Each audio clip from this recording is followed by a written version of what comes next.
one man who says it wasn't the first time that he's been involved in an active shooter situation. Take a listen to this.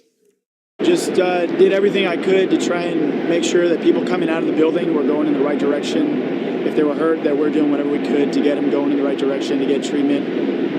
We knew staging was not close, so that people that needed urgent attention needed to get taken to the staging area. And after we took a buddy of mine took the guy with the gunshot wound to the staging area. We went back closer, and we're just waiting to see if there's anyone coming out that need our help. And from what I understand, this isn't the first active shooter situation you've been in? Yeah, unfortunately, it's the second time in about a year and a month that this has happened. I was at the Las Vegas Route 91 mass shooting, as well as probably 50 or 60 others who are in the building at the same time as me tonight.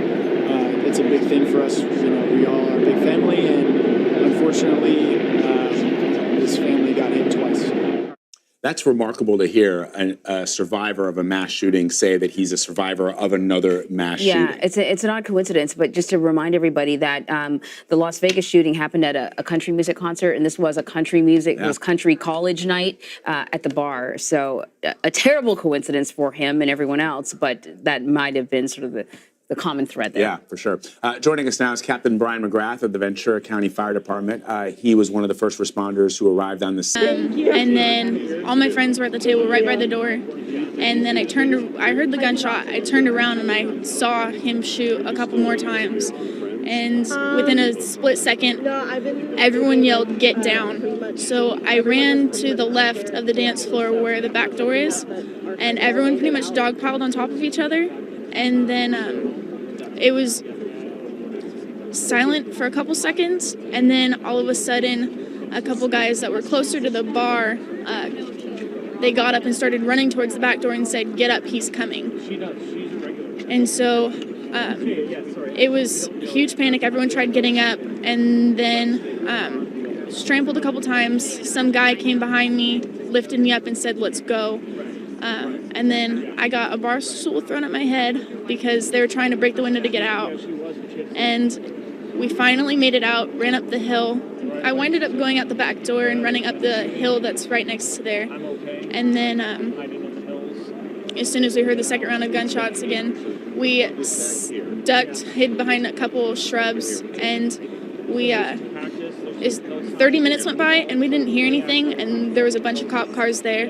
So we ended up making our way down the side of the hill, further away from borderline, and ended up going to one of the cop cars. There were no cops there, so we went up the street to where they had a bunch of fire trucks and stuff, and so I could see if I could find any of my friends. Do you know about how long the gunfire went on for? You know it happened while you were inside and then again once you had left?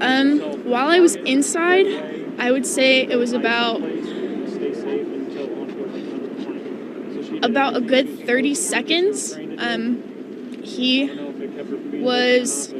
had 2 rounds that I know with him. He changed them within about 6 seconds, which was really fast. So he knew what he was doing. And he also had perfect form. When I look back, he was like spot on. It was really, really, really shocking. It kind of, with my dad being in the military for so long, he's kind of in a way prepared me, but not really ever prepared me. I never thought something like this would happen. But I kind of got my head in check really quick, and I was like, I need to get shelter. I need to make it out of here. I need to do something. I didn't really have time to think about why is this happening, like what's happening. It was just like, get out.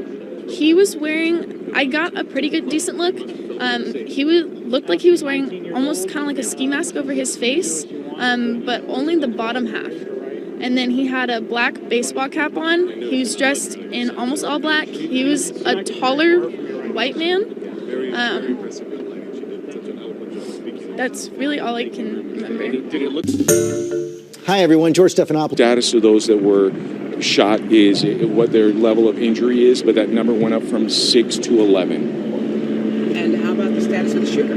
What's the word? What I can tell you is the shooter is confined to within the facility, so there is no threat to the general public outside the bar and grill.